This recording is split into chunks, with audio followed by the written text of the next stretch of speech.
Senate Committee on Business Commerce will come to order. Members, we were on SB 21. I'm going to turn the gavel over to Senator King and ask him to continue with the witnesses. Thank you, Mr. Chairman. Lee Bratcher Is your icon? There you go. Hi, Lee. Lee, we'll go ahead and continue with you. And then what we're going to do after this, folks, is we'll call people up in groups of 4. I think we've got quite a few witnesses, I think 8 maybe. So we'll call you up in groups of 4 if you'll just be ready to go if you've registered. Lee, go ahead.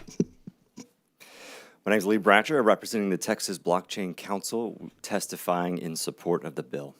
Chairman Schwartner, members of the committee, thank you for the opportunity to speak to you today in support of Senate Bill 21, the Bitcoin Strategic Reserve Bill. I want to begin by commending Chairman Schwartner for your leadership in bringing forward this bold and forward-thinking legislation. Texas has long been a leader in industry, energy, and innovation, and with this bill, we have the opportunity to extend that leadership into the financial future of our great state. The Bitcoin and digital assets community is watching Texas closely, and there's an incredible enthusiasm for what this bill represents. To Senator Nichols' question earlier from this morning, it's a valid question, and Bitcoin is backed by the insights from Austrian economics around monetary scarcity. It's backed by cryptographic security and decentralized energy, making it a prudent choice for long-term value storage. There are several companies and individual Texans that are willing to donate varying amounts of Bitcoin to the reserve to demonstrate their commitment to this initiative. To Senator Johnson's point about concerns around donations, we'll be twisting people's arms just to get them to donate a small amount of Bitcoin, since, as you all rightly pointed out, it is voluntary taxes in a way. And we will certainly respect Comptroller Hager's decisions about which donations he chooses to accept, ensuring that there are no donations that are a concerning amount. The proper custody of this asset is critical, and this bill empowers the Comptroller's office to put an RFP out for institutional-grade qualified custodians. An institutional-grade custodian ensures the security of Texas's Bitcoin holdings, protecting the reserve with industry best practices in cryptographic security and regulatory compliance. The Texas Blockchain Council strongly supports Senate Bill 21 and the vision it represents. If passed, this bill would enhance Texas' leading position as the most forward-looking state in America when it comes to monetary resilience, financial sovereignty, and innovation in digital assets. We look forward to working with this committee, the Comptroller's Office, and Chairman Schwartner to make this vision a reality. Thank you for your time, and I'm happy to answer any questions. Senator Menendez. Thank you, Mr. Chairman. And I'm sorry I missed the beginning of your testimony. I was just curious, do you happen to have a list of your members? Yes, sir. Who is that? Because I have no idea who the Texas Blockchain Council is. We are a trade association with about 90 corporate members and several hundred individual Texans. It's all public on our website, all the logos. Okay. So I'm happy to answer maybe who our top 5 members are. It would be a while for me to. Yeah, no, agreed. Just a few, and then we'll get. It's on your website. Yes, sir. If you can get us that information, that'd be good to know. Thank you. Be happy to. Thank you, Mr. Chairman. Members, any other questions? Chairman? Tell us a little bit from a federal perspective, the President, Treasury Secretary, Mr. Bessent, and Commerce Secretary Lutnick, how, I assume you have some contacts up there and work up there, how things have changed from a federal national perspective regarding cryptocurrencies, legitimacy, place in the financial markets. You want to speak or opine on that? Yes, sir. A few weeks ago when we were up there for the inauguration, I ran into Secretary Lutnick at one of the events, and he and I were chatting about the digital asset industry and what it means for national security for the United States. Of course, the Bitcoin Strategic Reserve concept came up, but also another concept, stablecoins. Stablecoins are the 15th largest buyer of U.S. debt, U.S. Treasuries, if it were a sovereign, a nation. So if there's over $200 billion worth of U.S. Treasuries that are purchased, stablecoins are forced buyers of Treasuries. So I guess the point there, and the point that Secretary Lutnick and I were conversing about, is he believes, and I believe, and many others, that this industry, Bitcoin, stablecoins, and the entire industry are prolonging the dollar as the world reserve currency for several reasons. If we're a forced buyer of treasuries at a $200 billion stablecoin asset, when we're $1 trillion or $2 trillion or $3 trillion, that's a forced buyer of treasuries, and that's increasing demand for dollars. And so this narrative that this industry is competing with the dollar in the short term is actually inaccurate. We are prolonging the dollar's dominance. And that was very much on Secretary Lutnick's mind when we were speaking in D.C. That's interesting insight. We're in this, I'll call it a race with 31 other states. Where are we compared to the other states? Has anybody made it close to the finish line? There are a few states ahead of us, Chairman. I think Arizona has gotten their strategic Bitcoin reserve bill past one of the chambers. It's more so now a calendar race rather than a concept race. I think the concept is permeating many state legislatures. You like our bill the best, right? Absolutely. Thank you for your input. Members? Thank you, Lee. Thank you.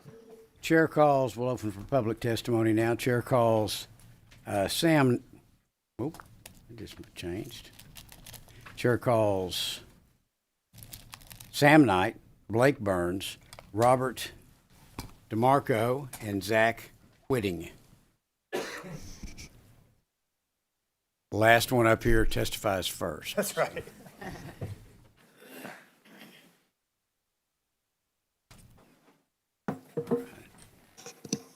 Sam Knight, Blake Burns, Court Welty.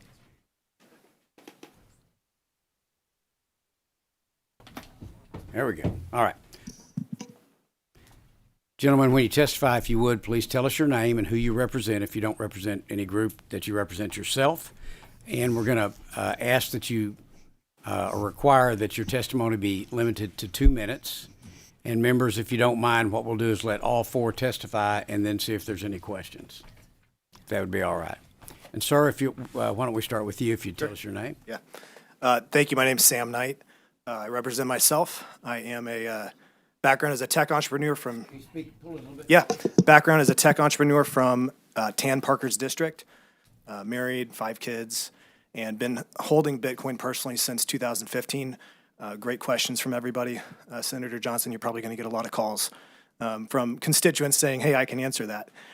But to me, this SB 21 is not just about Bitcoin. It is really about a continuation of what we call the Texas Miracle and the economic advantage that we have here. And to permeate that, it requires one thing, which is sound money and a bedrock for our economy to flourish. And so that's the first thing. The second thing that I would just say is that, if this morning it was packed in here with 50 plus, I don't know the total number, but of just individuals like myself who probably woke up 4 o'clock this morning and decided to drive down and be here. And it's simply because the place that Bitcoin holds in most Texans is that we work hard and we save a little bit extra. And we just want that little bit extra to be around in 10 years. We want to retain our purchasing power. And there's a great guy up in Dallas, a guy named Dan. He couldn't be here, but he's the typical Texan. He couldn't be here because his sheep had 3 baby sheep, and he had to stay home and bottle feed them. But he's a Bitcoiner. Like, you would never know it, but that's what he cares about. He just wants to retain his purchasing power, and they believe that Bitcoin allows them to do that. And we want the state to do the same thing. The state has been blessed with extra and excess, and we believe that this would allow the state to retain some of its purchasing power so that our grandkids can enjoy the same benefits as Texans that we do. Thank you. Thank you. Howdy.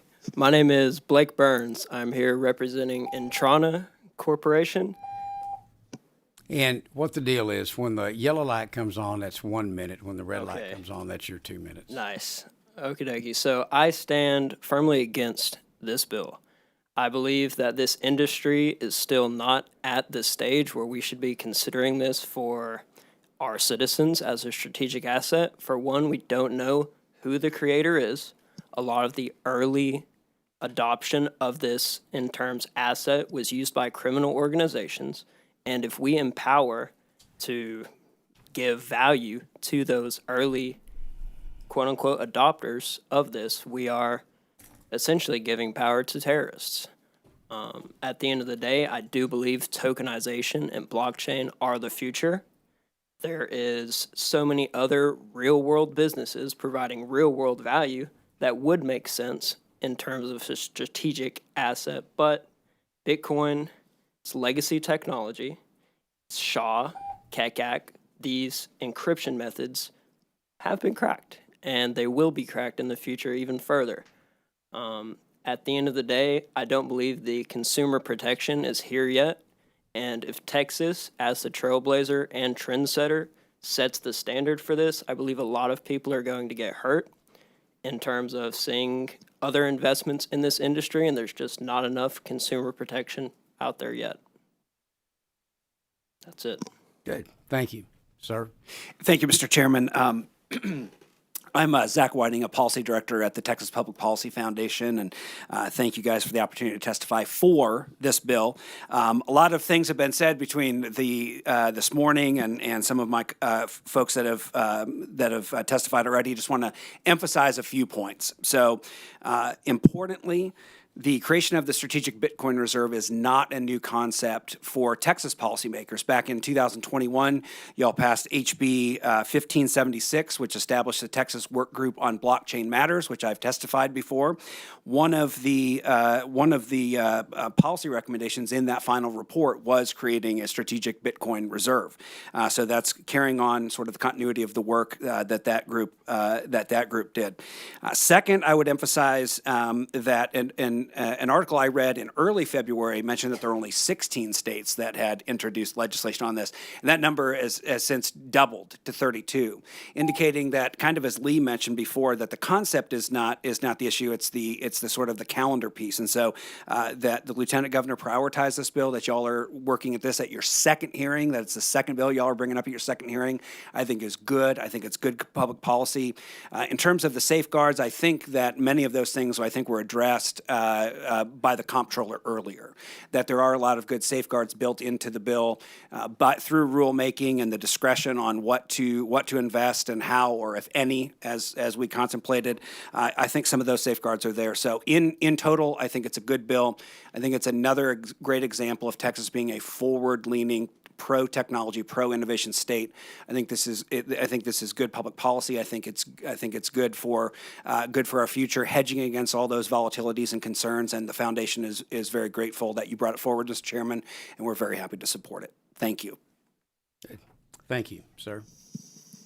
Hello, my name is Court Welty. I'm the founder and president of Introna Corporation. I'm also the leader of the work group for tokenization of traditional financial products using distributed ledger technology inside of the National DigiFoundry at the University of Texas at San Antonio, out of the National Security Collaboration Center. We have IBM, Microsoft, the U.S. Treasury, National Science Foundation, International Space Station, North American Laboratory, and others. Bitcoin is based on the hopes and dreams of the people that hold it, and it is based on an encryption standard that is old. We need post-quantum computing encryption if we are going to express value in our financial systems, and Bitcoin was created by an anonymous founder, and by and large, most of the use was on Silk Road. You risk empowering and creating kings of pirates, and we have a responsibility, a fiduciary responsibility, to be able to classify this asset underneath certain guidelines, and to have something where there is no remission, no actual way to go after the founder of the network if something happens, if we immediately just see that Bitcoin has been turned off, or there is a massive liquidity crisis and that Satoshi sells all of his Bitcoin, immediately all of the liquidity in this network is gone for forever. That's an unacceptable risk, and it's a breach of fiduciary duty, and we are absolutely opposed to this. Okay. Members, any questions? Senator Campbell? He's opposed. And you are opposed to the bill. I mean, We are the testimony sounded we that are way. opposed to Good. this bill. I guess our friend from TPPF. So we heard earlier that like 1 million Bitcoins went missing at some point. How can any of you address shortly, briefly, concisely, either do you know how they went missing, what effect did that have, and how do we keep any of them from just going missing?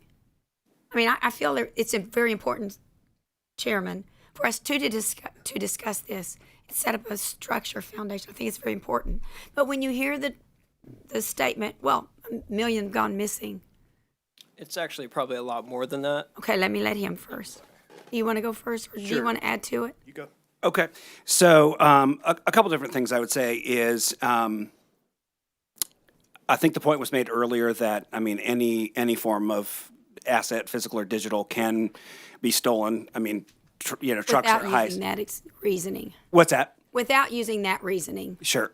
So I think a couple different things is trying to look more broadly at how you would capture the sort of KYC, AML. Seeing if there's a way federally, if anti-money laundering statutes or know your customer statutes should apply. That would be one way you do it. But the other way is that the bill contemplates like the sort of like the cold storage, the way that you store the keys and the methods of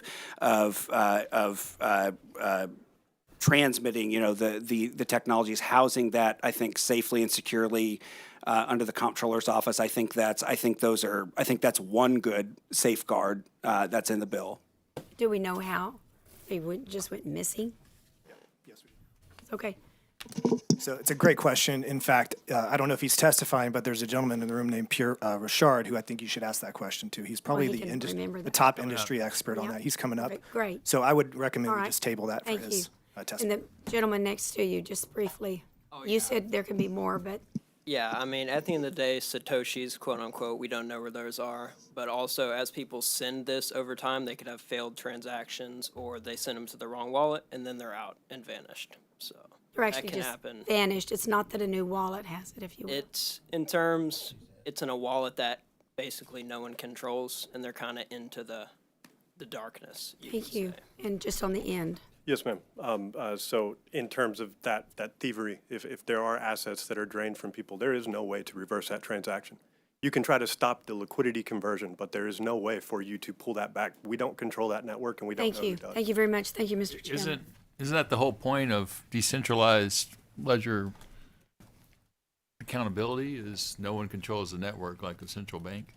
In my opinion, the power of decentralized ledger technology, distributed ledger technology, is more that we can't have our databases for national security reasons destroyed by a foreign nation state that has brute force attacks and measures against that. Do you believe the blockchain technology could be attacked in that respect? It can, and if we don't use lattice-based encryption methods, then we will. Lattice-based, which is post. As opposed to SHA-256 or KECAC or RSA, some of these Using new. terminologies. I'm a doctor. I can throw some at you too. Yes, sir. But you're using certain types of technologies in encryption that that certain computers can break or not break. And I'm talking about quantum computing. You said post-quantum computing technology is what is necessary for this, right? Yes, encryption methods in order for us to be protected properly. And the U.S. government's actually using this. Constellation Network does secure information sharing for them. There's plenty of other organizations that do that. But one of the base recommendations is inside of a lot of the DAOs is that we have control over that network to a certain extent. Sovereignty is important, but a certain amount of control is also important. So.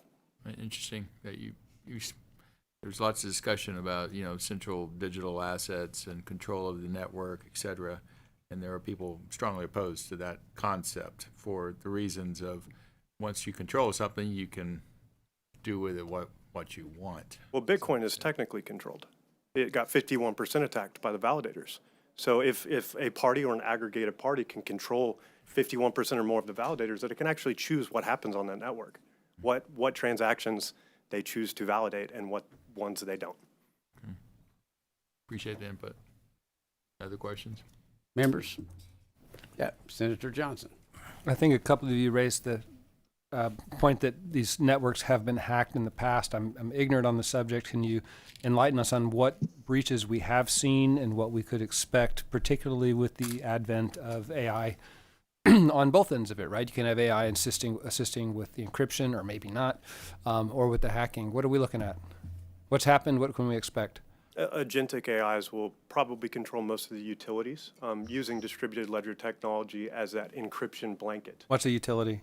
So any internet provision, secure information sharing, messaging, file distribution and storage, expression of value inside of our internal systems. Who we are, everything. It has to be protected by this technology, which is why it's important. But Bitcoin is not the answer. It's just the beginning, as Satoshi mentioned in his white paper. Is there a risk that as AI holds these utilities, and AI by definition has reached a level where it can make its own decisions, undetermined and uninstructed by humans, that they can make bad decisions in this context? They can, which is Bad absolutely why consequences. we need that control. And you think when we have quantum computing at a up and running viable level, that would provide us the protection we would need to really confidently operate in the cryptocurrency space as a government? Yes, tokenization of every type of financial asset, sovereign ownership of those, but control over those networks, control over the satellites, and then control and protection of those databases. And you said the government is already using this, ... What was this? It's called Constellation Network, Directed Acyclic Graphing Technology, Hypergraph Transfer Protocol. It helps secure a lot of the things for the Air Force, and we're also using it inside of that National DigiFoundry DAO. I heard words. I might be able to repeat them. Like Dr. Schwartner, I'm not keeping up with these words. Is the government already using things for national security that you're saying we shouldn't be using for crypto, or they're already using things that we should use for crypto? No, they're using Generation What's it 3. have to do with crypto? They're using Generation 3 cryptography. They're using DLT. They're just not using Bitcoin. That we have better technology. Bitcoin was made 15, 16 years ago. Is it not Generation 3 technology? It's Gen 1. It's legacy at this point. It's Okay. old. All right, and sir, that was your second over your comment that it was legacy, and Chairman runs the calls on people. Sure. I will not. But Yeah, no worries. Mr. Chairman, Senator Menendez. I maybe this is a question for the chair, but at some point, can we get a glossary of terms? Yeah. And a glossary. I'll make that up real quick. Yeah, we need. I mean, I also, and one of the things I'd like from you're the CEO of the company you mentioned. I didn't catch the name. If you could provide us some sort of background or send us a one pager with what your company, so we can look into it. Because look, you're speaking almost like a different language in some ways. And so I've got two people who are for it. One's a Bitcoin owner who's had it for a long time. Two people who work in a different enterprise who are against it, who are telling us that this is a big risk. And then Texas Public Policy Foundation, which I know where you're from. So if y'all could tell us, sort of, we can get some understanding of your credibility. Yes. Okay. Thank you, Mr. Chairman. Chairman? Yeah, I just want to mention that, again, the CPA and the legislature, we have an obligation, and CPA has a prudent investment standard obligation.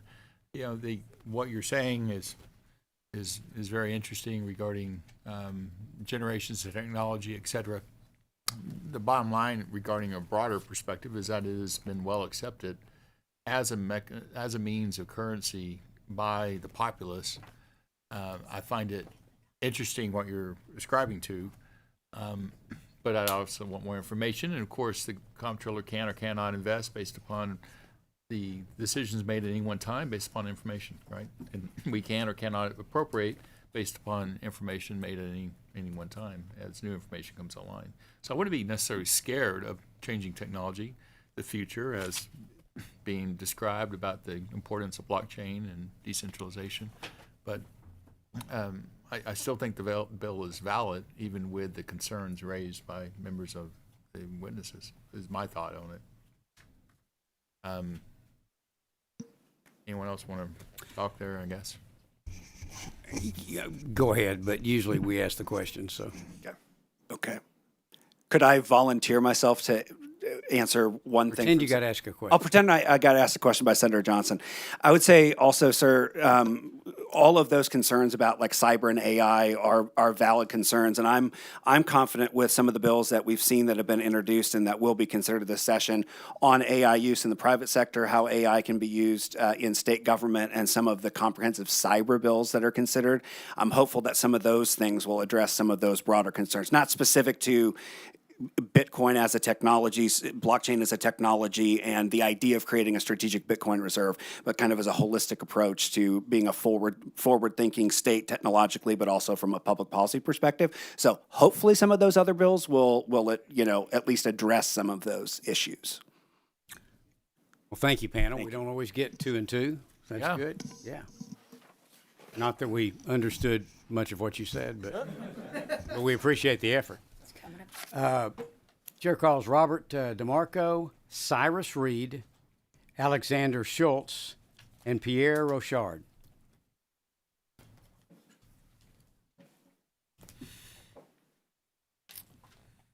One, two, three.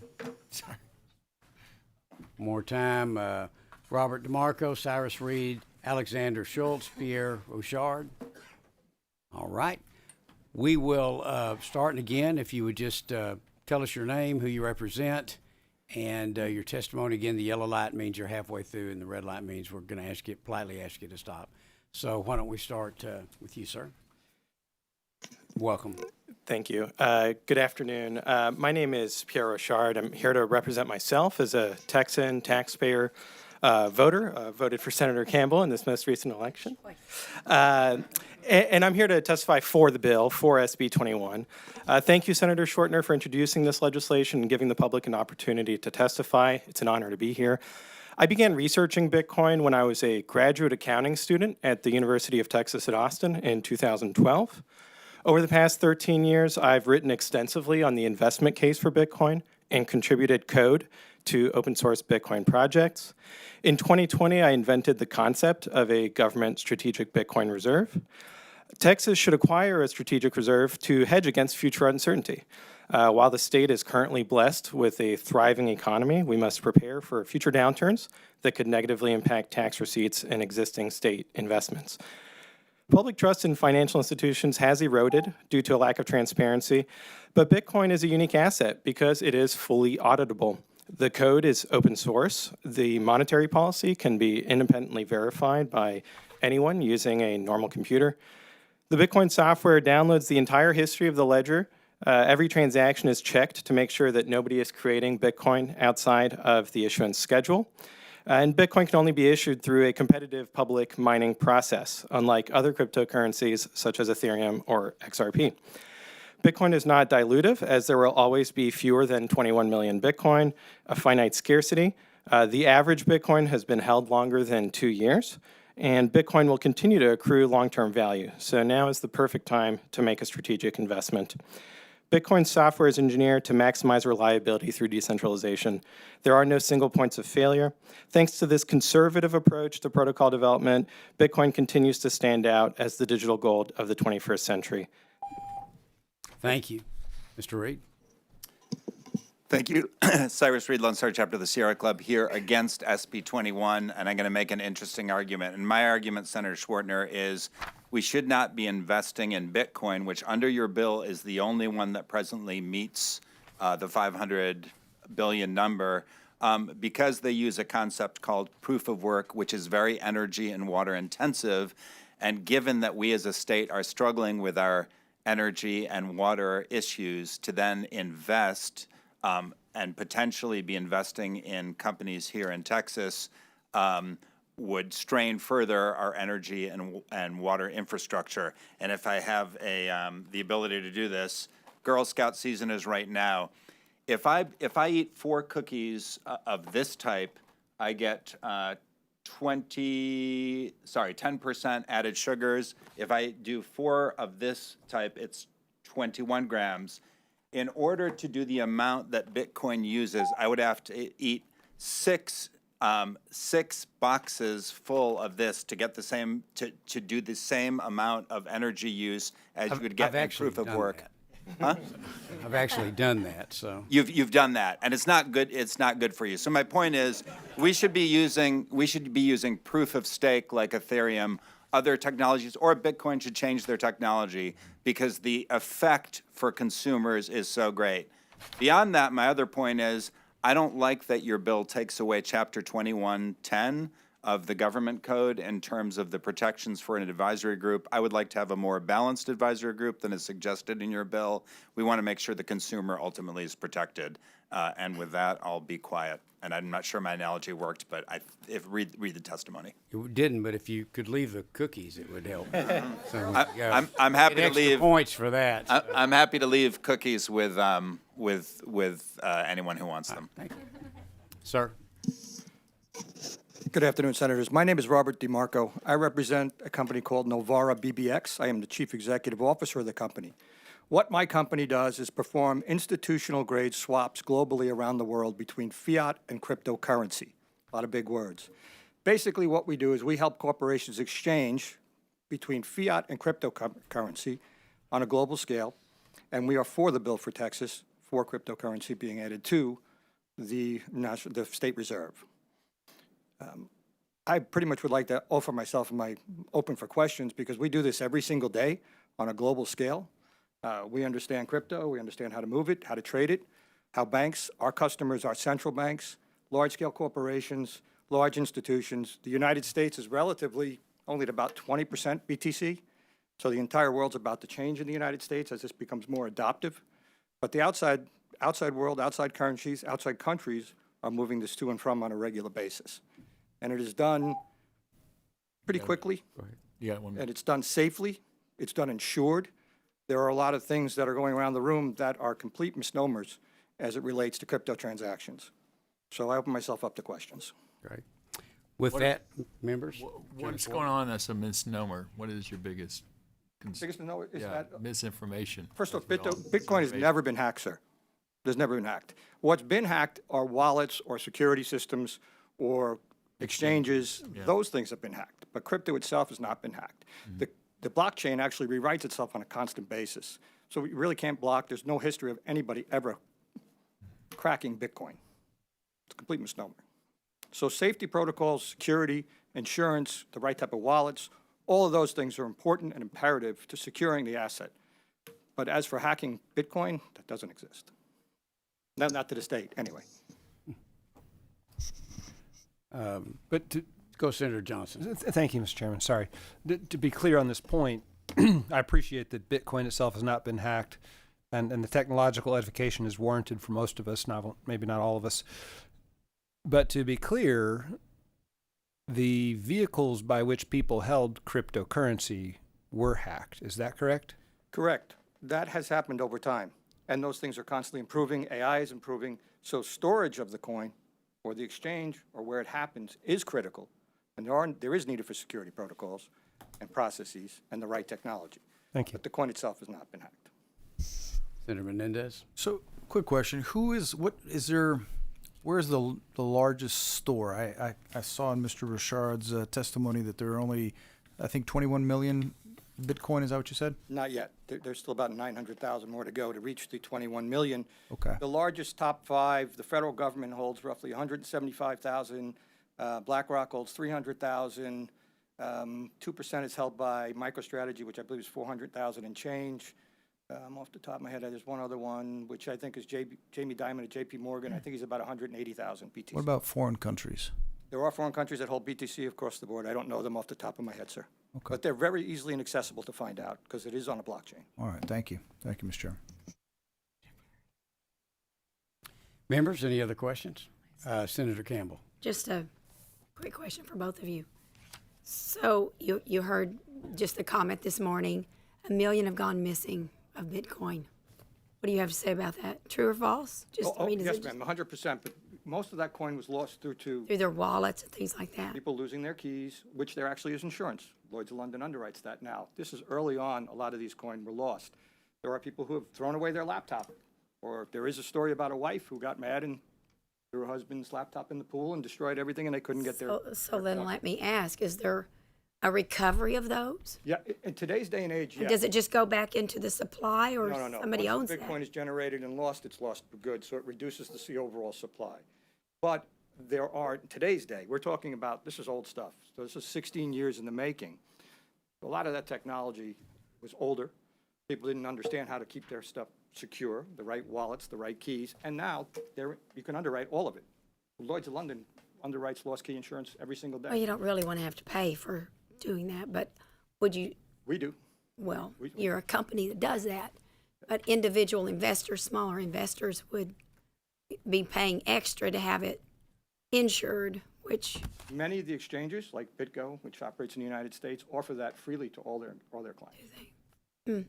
so would you say that not using any specific name for a currency, would you say the platform and everything is up to date technologically?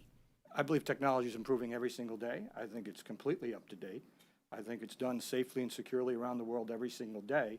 I think the United States has a bit to catch up, but it is a real business and a very real operation. Billions Okay. of dollars are moved every single day safely and securely. Thank you. And then, Pierre, Yes, ma'am. right? Would you just comment briefly on what I've asked him? Yes. So the million plus Bitcoin that have been lost throughout Bitcoin's history, the bulk of it is at the beginning when it had no value. And when it had no value, very few people expected it to accrue value at that time. It was so new, it was a novelty. So they didn't take the precautions that they would today now that it does have value. And furthermore, on the technological point, at the time, people would store their Bitcoin, let's say, on their laptop, and then your operating system would get compromised, and the private keys that are securing the Bitcoin would get stolen. Since then, what the industry has developed is called hardware wallets, which are basically like USB dongles that allow you to physically separate the private key from your day-to-day computer, from your phone, and have a dedicated device that is optimized for the security of the Bitcoin. And so when we combine that with technologies like multi-signature, where you can, it's like a check where you have to have two signatures instead of one, that's cryptographically enforced, which allows you to decentralize the custody. So now you can have your key at home, another key in a bank safe deposit box, another key in a different jurisdiction, and then say 2 of 3, so that way you can have a very secure setup, which was just not available in the early days of Bitcoin when a lot of Bitcoin were lost. So I think that the industry has done a great job of addressing that issue. Thank you. And then just one final, we're not doing all the definition of terms, but would you just explain, when we use the term keys, the keys, what does that look like? It looks like a password that your password manager would generate. It's a secret, it's 256 zeros and ones. You can look at it as, you can also transform that into 12 words or 24 words, called a mnemonic. But that's like we would keep our own password, but then there's also a bank, or you said somebody else can hold the key and right. another entity can hold the key. So you could actually have what's called collaborative custody, where you say, okay, I'm going to hold 2 keys. I'll have a third party hold 1. And so if we have a 2 of 3 setup, if I lose one of my keys, I can go to that third party and recover the wallet, even though I've experienced a loss on one of my keys. And so it's adding that resilience and removing single points of failure, which I think is part of why this technology has tremendous value compared to other assets. Thank you. And then you are nodding like you have a comment on keys. Well, no, yeah, a multi-key or a multi-signature wallet, as he's discussing, is important for many reasons. Yes, if someone loses a key, it's important, but also for actual management.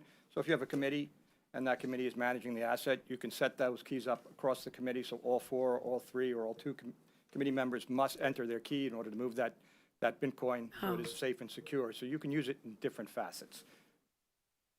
Like the nuclear football. Very much so. Thank you very much. Thank you, Mr. Chairman. Good members, any other questions? It was a good panel. Thank you. Thanks. Thank you. Is there anyone else who wishes to testify on, for, or against SB 21? Seeing none, their public testimony on Senate Bill 21 is now closed, and the bill is left pending. Sounds good. Okay, any senators here? Okay. Senator Zaffirini, you're recognized. Chair lays out. 627. Yes. 627, you're recognized on your bill. Thank you, Mr. Chairman. Mr. Chairman and members, Senate Bill 627 relates to removing obsolete language from the Texas Department of Licensing and Regulations Occupation Code for dietitian licensure. Members, this is a cleanup bill requested by TDLR because the current law that enables the agency to issue dietitian licenses does not reflect current agency policy, nor does it comply with changes made by the legislature. This bill would cure these defects by removing obsolete language and aligning the law with current TDLR dietitian licensure practices.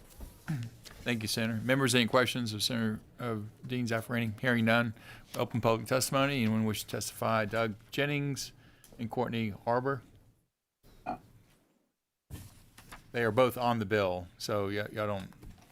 We have resource witnesses. Yeah, resources. Y'all have any questions of the resource witnesses? Okay, hearing none, we're going to close public testimony. We're going to leave this bill pending.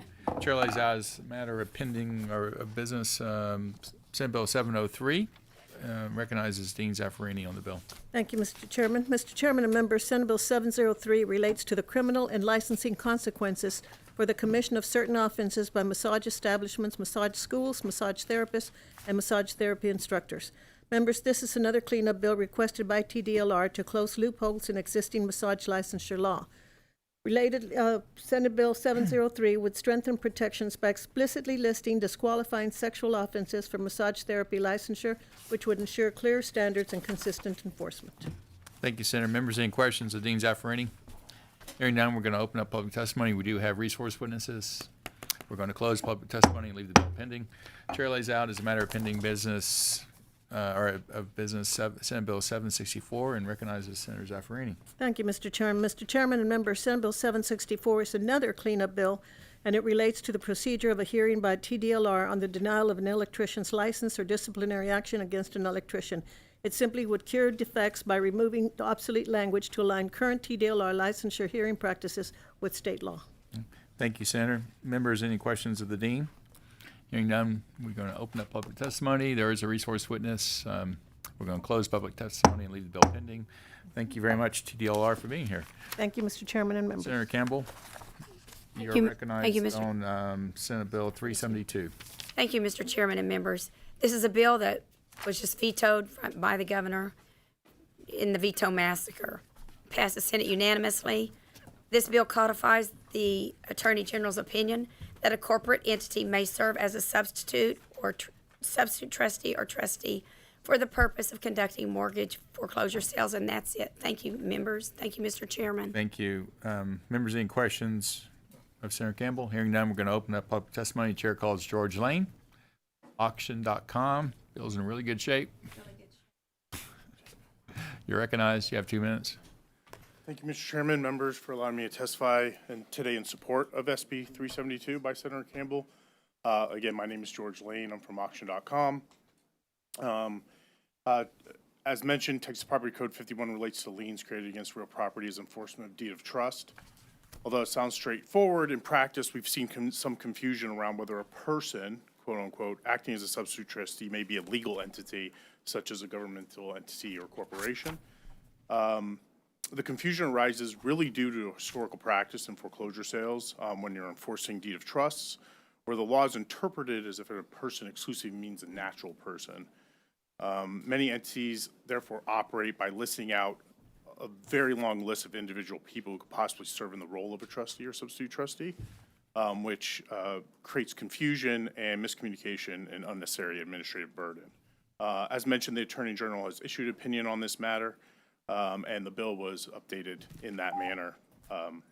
So therefore, codifying this bill, it'll be clear to all parties concerned that a trustee or substitute trustee can be a person which includes a natural person as well as an entity. Thank you, Mr. Chairman, members, for allowing me to testify in support of this bill. I'm happy to answer. Members, any questions? Hearing none, we're going to close public testimony. We're going to leave the bill pending. Senator Perry. Senator Perry, you're recognized on Senate Bill 262. Thank you, Mr. Chair. Members, Senate Bill 262 provides a third path for a CPA candidate to obtain a certificate. Currently, the law requires master's degree plus 1 year of relevant work experience or 150 hours plus 1 year of relevant work experience. Senate Bill 262 creates an alternative path by allowing 120 hours with accounting background experience, accounting class completion, concentration, to sit for the exam. So, and then still maintains 2 years of work experience. So effectively, it's gone from 150 to 120 hours and increasing the work experience to 2 years. So you still get the experience level. We all know academic tests are not the merits of how well you're going to do. It's that work experience you did. So we kept the 2-year experience and allow you to sit for the exam at 120 hours of accounting concentrate. The country is moving There is this a way. committee substitute, which Yes. only changes the effective date until To January 1, 2027. Senator King submits the substitute, and without objection, it's adopted. Members, any questions of the author? Hearing none, we're going to open up public testimony. Chair calls Mohan Kuruvilla, represents Texas Society of CPAs.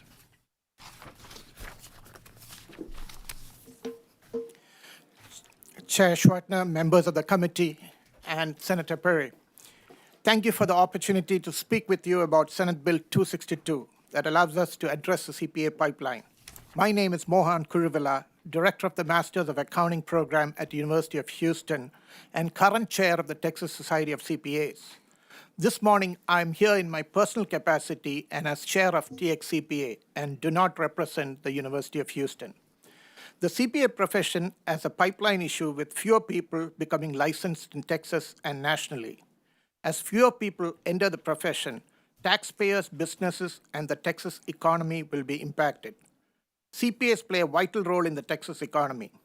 With hundreds of people moving to Texas daily and many businesses relocating to Texas, the need for CPAs continues to grow, and the supply of CPAs is not keeping up with the state's growth. This bill helps address the critical issue, creating an alternate yet equally rigorous pathway to CPA licensure, requiring the completion of a bachelor's degree with an accounting concentration, 2 years of work experience, and passage of a uniform CPA exam. This legislation does not lower accounting standards nor diminish the required accounting coursework. The current pathways to CPA licensure will remain in effect. TXCPA has been working with national and state organizations to develop a coordinated approach to addressing new pathways to licensure and mobility. Currently, there are over 30 states actively introducing and passing legislation that will create an additional pathway to licensure.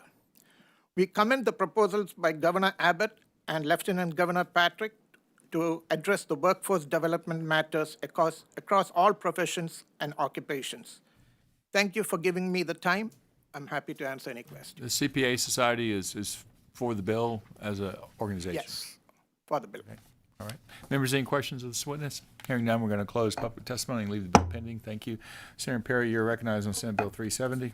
Thank you, Mr. Chair and members. Senate Bill 370 seeks to provide confidentiality statutes to the Attorney General's current and former and spouse and children of AG employees or former AG employees. We currently have provisions that do certain. This is just a blanket to allow those current and former AGs to have their family, children, and their identities basically confidentially. Okay. Members, any questions of the author? Hearing none, let's see, we're going to open up. We do have Tamara Smith, Office of the Attorney General, here on the bill, resource witness. Have any questions? Hearing none, we're going to close public testimony and leave the bill pending. Thank you, Senator. Senator Hall. Welcome, sir. You're recognized on Senate Bill, Chair lays out Senate Bill 140, and you're recognized on Senate Bill 140. Thank you, Mr. Chairman and members. This is a bill to repeat. We passed this out last session unanimously out of the committee, unanimously off the Senate floor, and overwhelmingly out of the House, but it got vetoed when it got to the governor's office. And it's a simple bill. It's just provide the same protection. It said both chapters 302 and 304 of the Business and Commerce Code address telephone solicitations. However, only Chapter 304 defines telephone call to include a mobile phone numbers and text messaging. Since 302 has no such definition, consumers are not adequately protected against unauthorized text messaging. In a recent court case, the court held that a company sending text messages did not qualify as a telemarketer under the Texas licensing scheme.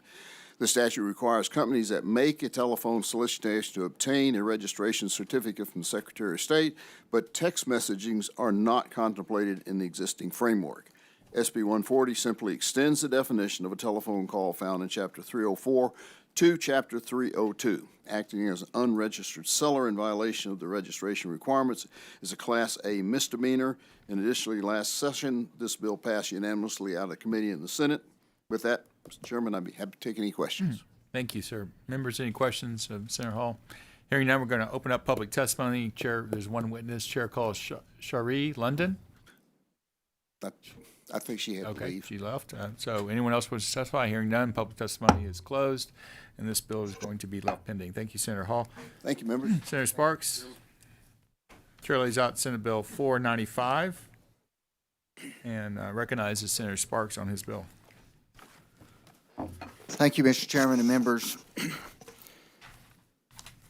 Last session, Vice Chairman King passed Senate Bill 833, which was needed legislation that prohibited insurance companies from considering ESG criteria when setting rates for policyholders.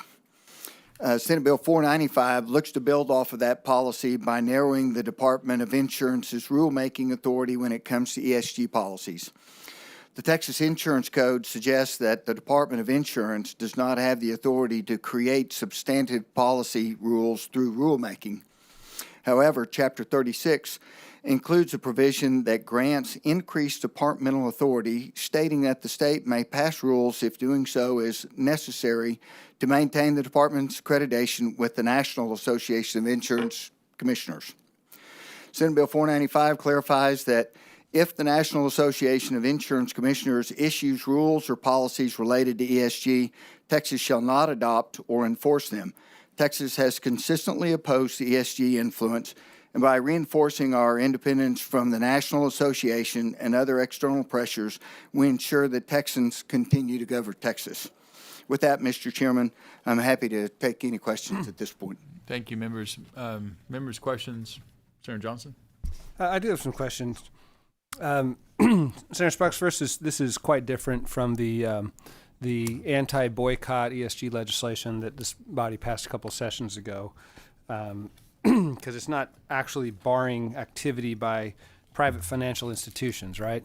That's correct. But I may not understand the bill too well. But if we look at page 2, section 2, which is the statutory 36.008, talks about the rules implementing certain environmental, social, and governance models. And it defines environmental assessment as, I guess I'll give a topic sentence before we dive into this. I'm concerned that this bill is going to affect the agency's ability to oversee insurance policies, which could affect the ability of insurers to make the assessments that they make every single day in issuing insurance policies, particularly commercial ones, because as I'm reading this, it basically is pushing TDI out of anything that relates to the extent of an entity's exposure to harm from climate-related factors. So if we want to have policies regarding insurance of properties in hurricane-prone areas or fire-prone areas or flood-prone areas, can't talk about it, can't do it. Or on the governance assessment, anything relating to ownership structure or an accounting methodology. I mean, these insurance companies are issuing officer and director aero and emissions policies. And then finally, and I'll shut up and let you respond, anything, we're not supposed to take into account anything related to employment practices or employment safety. And we have insurance policies covering corporations for being sued for wrongful termination, sexual harassment, injury on the job. And a whole host of things that I could go through on the following page, anything to do with the quality and safety and management practices. This all seems to me fundamental stuff that the insurance business takes into account when they issue and price policies and make exceptions. And TDI sets up the framework for all of this to happen. So I feel like we're removing reality from the scope of insurance policy making, underwriting, and regulation if we move this bill. All for what? That's it. All for what? Yeah.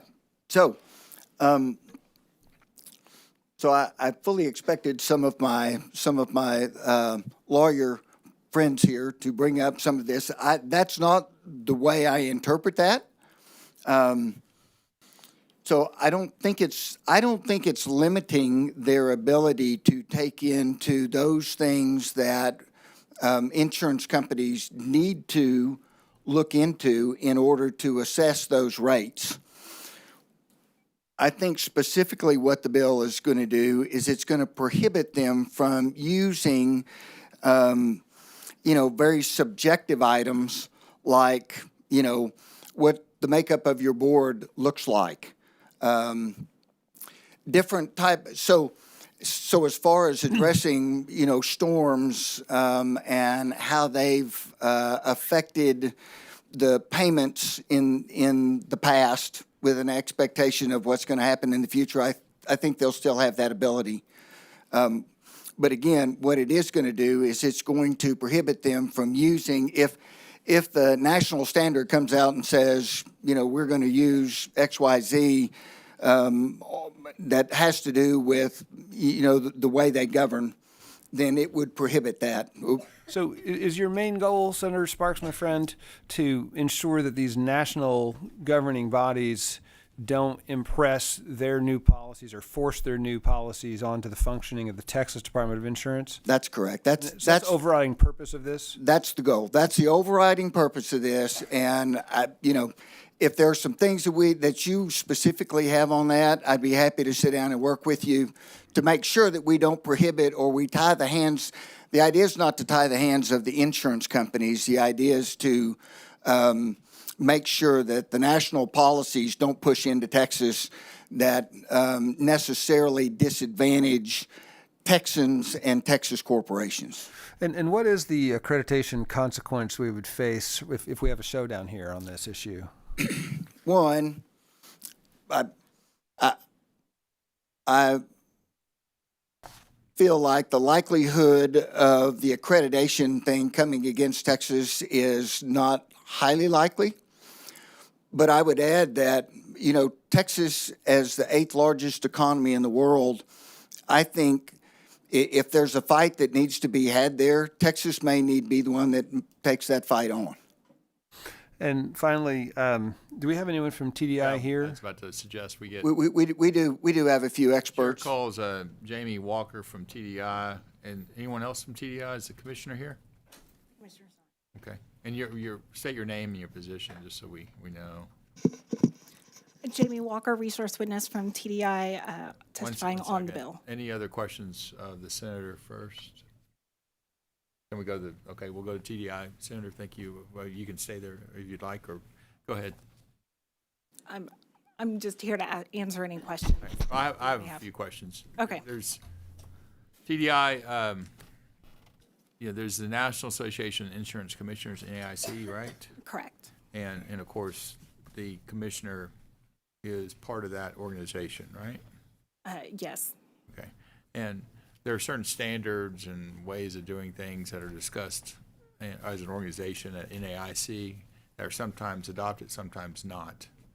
Correct. And ESG has probably been discussed or not? ESG in sort of broad, not necessarily as sort of an ESG topic. So there's discussion. There's never been an ESG topic at the National Association There's of Insurance discussion of sort of meetings? Well, there's discussion of how to assess risk around climate exposure, sort of property, too much insurance policies written in one area. What does that mean for sort of solvency issues? Some of those types of discussions, but there has not been sort of an ESG model that's been worked on at the NAIC. Does this bill in any way limit or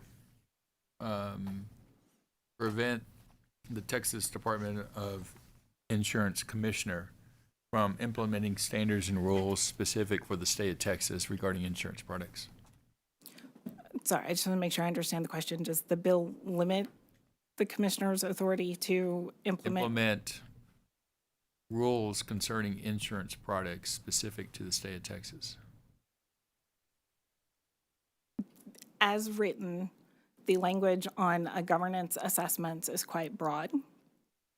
So particularly including in accounting methodologies and requirements.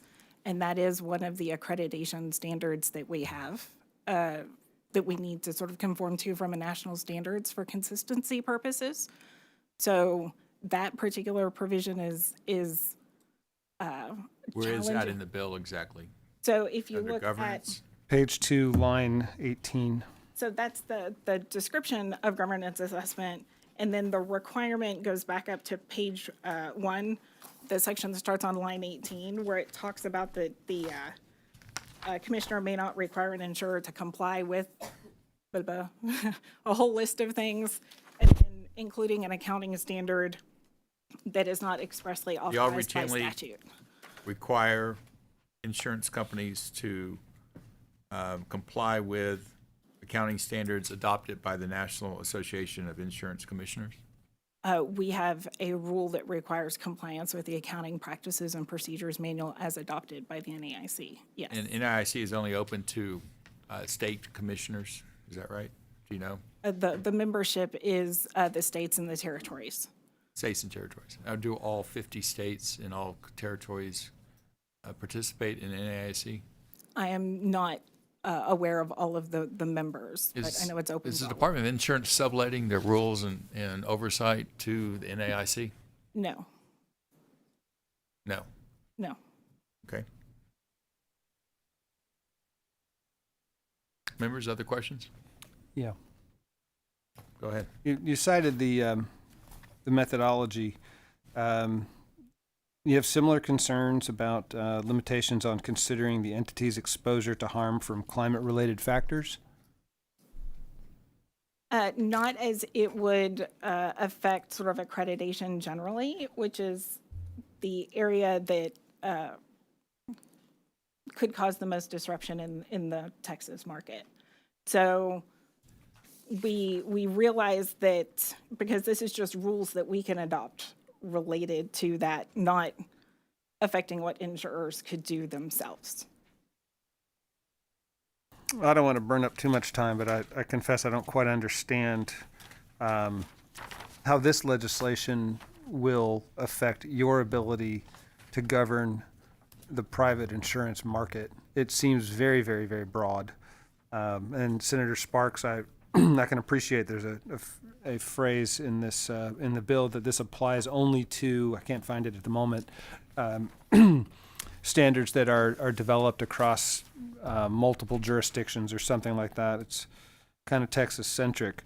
But I'm afraid that it may go so far as to wipe out whole swaths of very necessary functions at the agency. And I'm sorry, what was your name? Jamie Walker. I'm hoping that Ms. Walker and others at the department will spend considerable time reviewing this and making sure that we're able to govern ourselves in ways that make sense and we're not beholden to the whims of some other body, but that we take into account the expertise that might be distilled at a group national level, and that we not, in the zeal to free ourselves from outside influence, limit our ability to do your job. So I'm just hoping you'll do that, and we'll be waiting. Other questions of either of DDI and Ms. Walker? Senator Middleton. Thank you, Chairman. So I'm glad TDI is here. We heard from the commissioner, I don't remember when that was, maybe our 2 hearings ago, on the reinsurance issue and some problems they were having. And we went into modeling too, so that could cover more than reinsurance. And basically how the carriers are not giving her some of the assumptions that go into the quote-unquote black box of determining risks. I asked, for example, reinsurance is an international product. Are we in Texas paying for, war in the Ukraine and, some input on the climate change agenda, especially on our reinsurance? And the answer is we don't really know.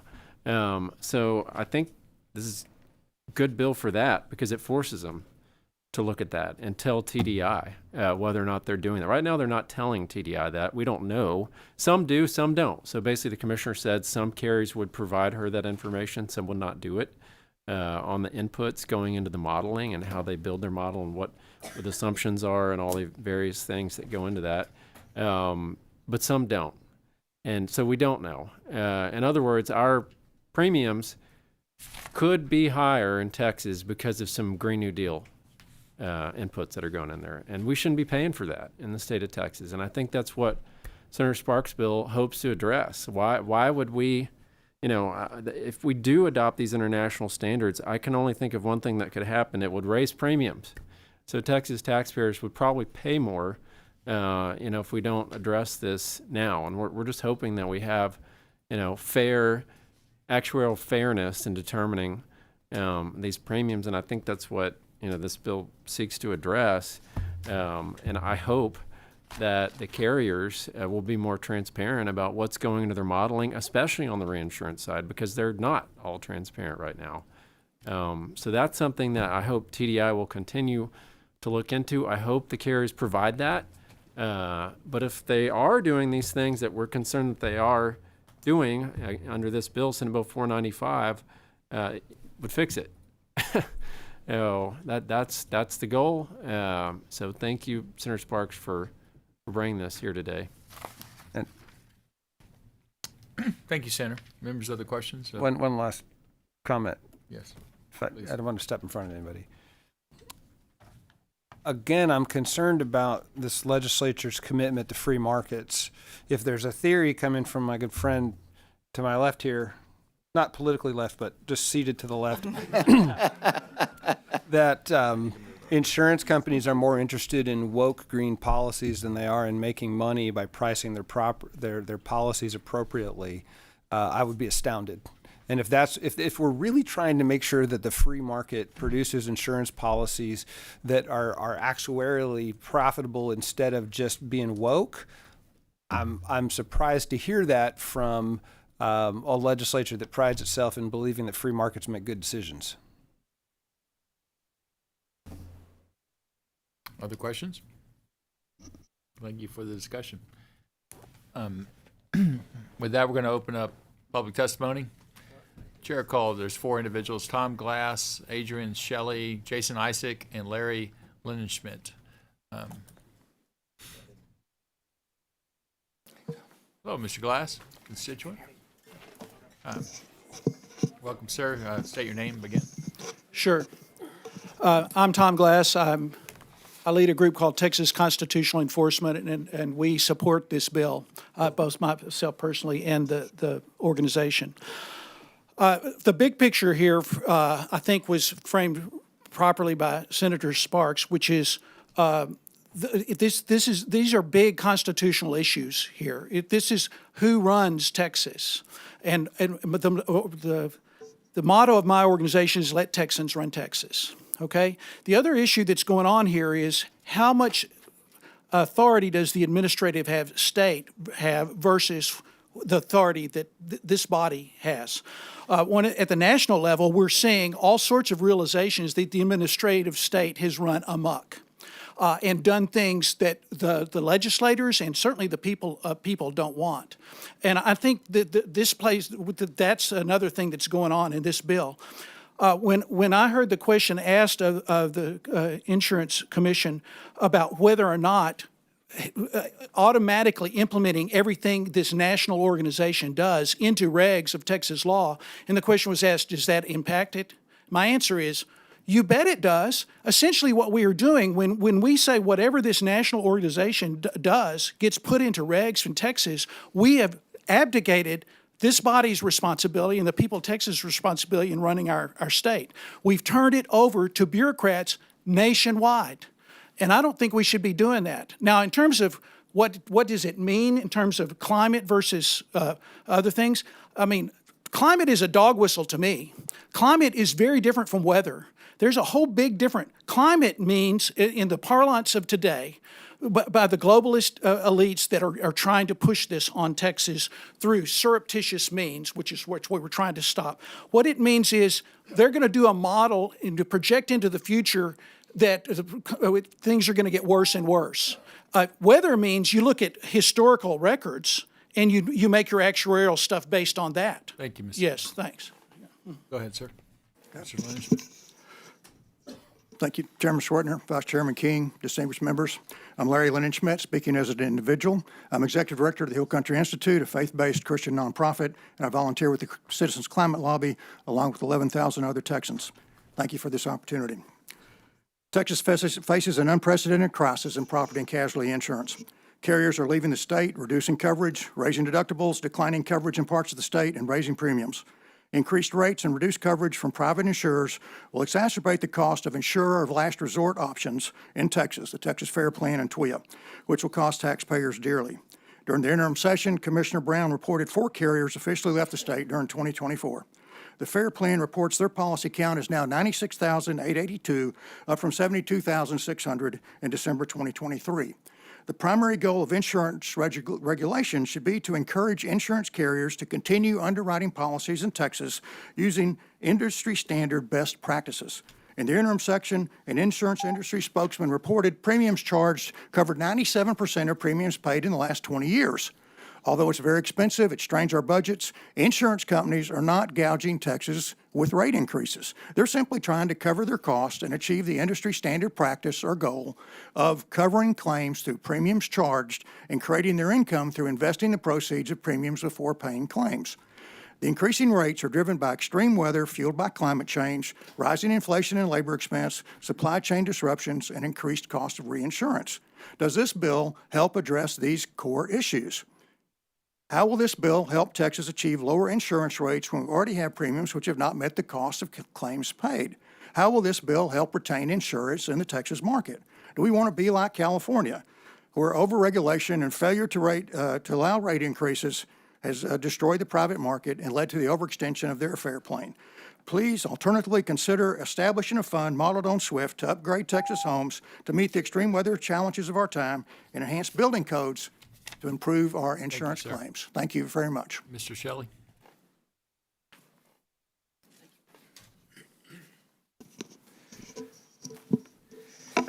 Yes, thank you, Chairman Schwartner, members of the committee. Adrian Shelley with Public Citizen here testifying against the bill. And I'm actually concerned, Senator Middleton, that the situation that you described, that this bill might actually be creating a blind spot as regards that situation. And I want to just raise 2 points that are illustrated by the graphics in my testimony that's being handed out. First, Texas is the most vulnerable state to weather disasters. We've experienced 47% of all of the billion-dollar weather disasters that have hit the nation since 1980. And the frequency of those events is increasing. Second, insurance is getting more expensive in the state, and insurers are leaving the state. There have been 5 insurers that have left the state so far, and you can see in my second graphic there, I believe Texas is number 4 in the nation now in terms of the cost of insurance. The reality is insurers are using these criteria, and I'm afraid that if we limit the ability of the Department of Insurance to make rules in this space, we may, for example, get good guidance from that National Insurance Commission. If we limit the ability of the state to make rules and to regulate in this space, we might actually create an unintended situation where the state Department of Insurance is unable to react to the behavior of insurance companies in the state. So just want to ensure that we do not, with this bill, create any unintended consequences. Thank you. Thank you. Members, questions of the dais? I've received messages from TDI's GR that 2 of them. TDI would, TDI adopts rules to conform to accreditation standards without statutory direction only if non-substantive or technical.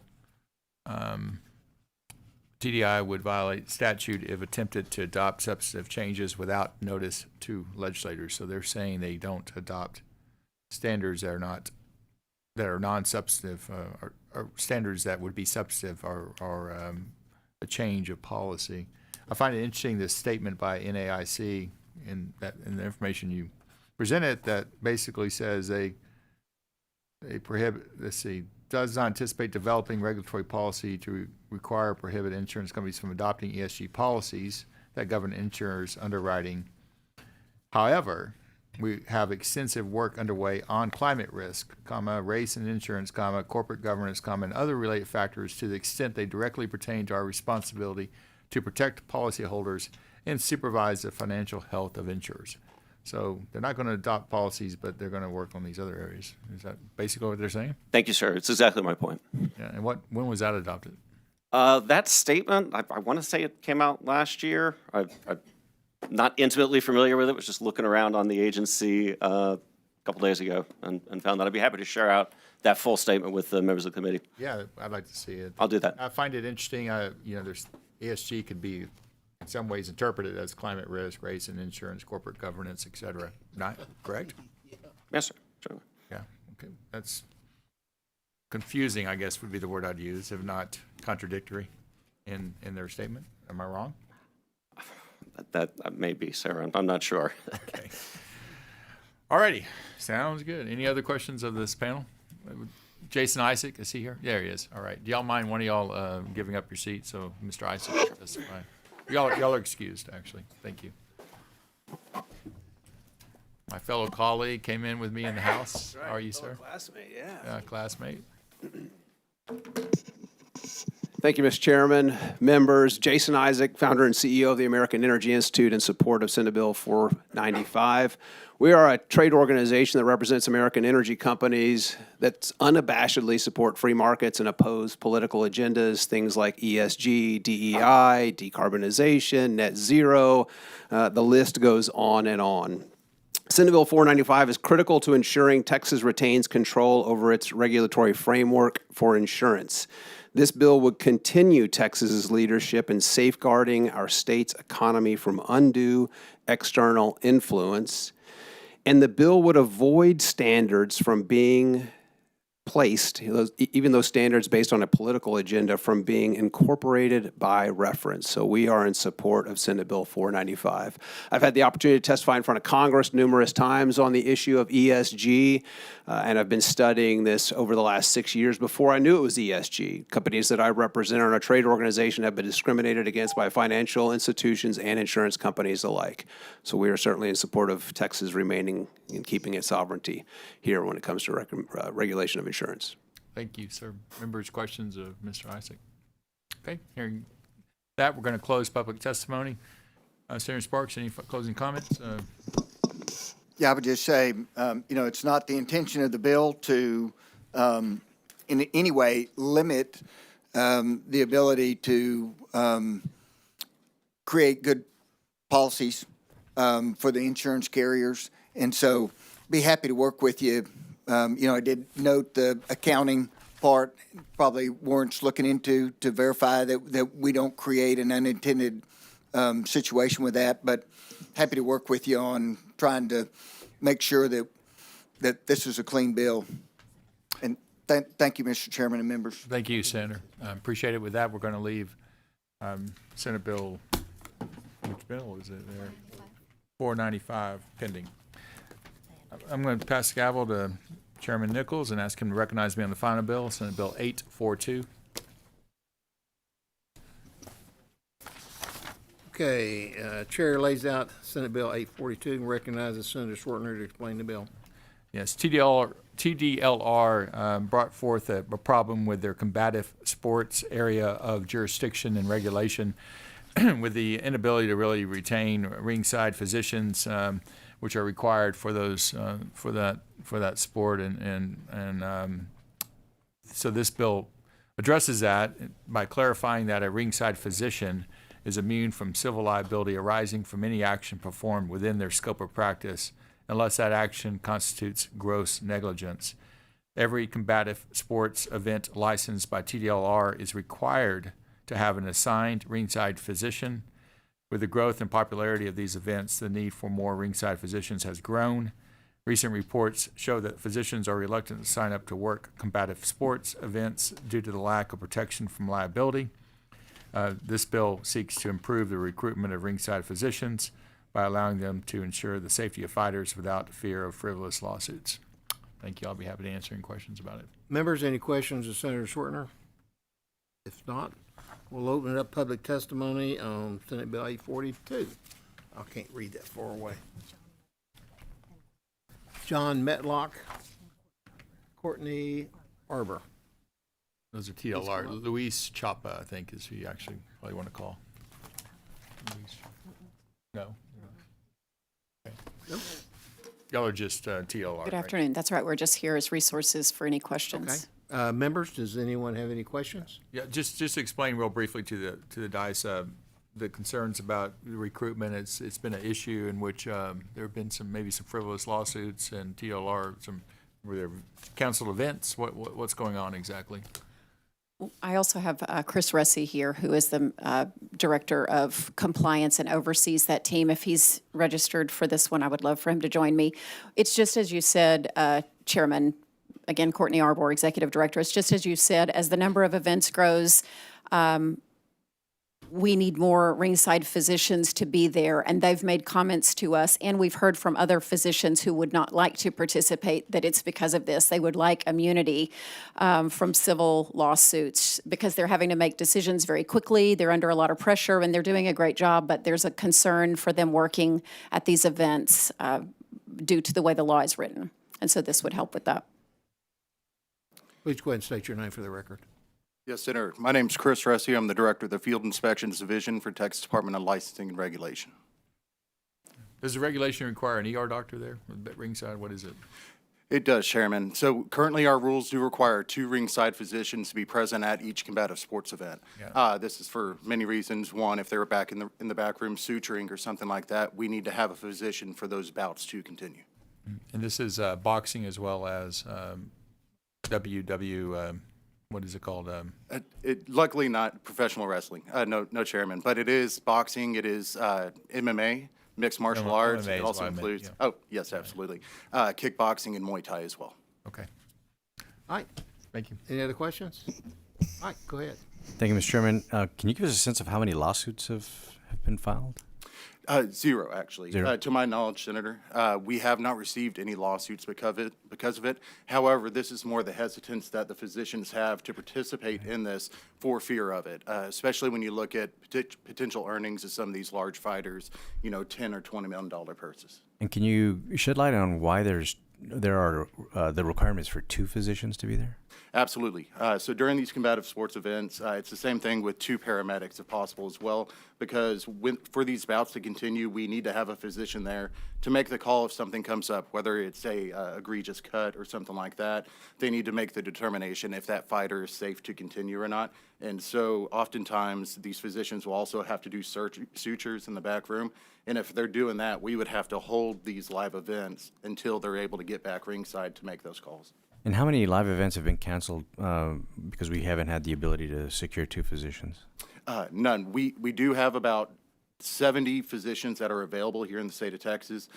We only have 20 to 30 that consistently come to the events. Again, you're looking at these events are primarily on the weekends, and frankly, the pay is not very high for them, and so it's, yeah. Got it. Okay. Thank you very much. Thank you, Chairman. Any other questions, members? If not, thank both of y'all. Louis Chapa. He wasn't able to stay. He's a doctor and serves as our presiding officer on the advisory board for TDLR for combative sports, but he needed to get back to his day job. Thank you very much. Members, nothing else?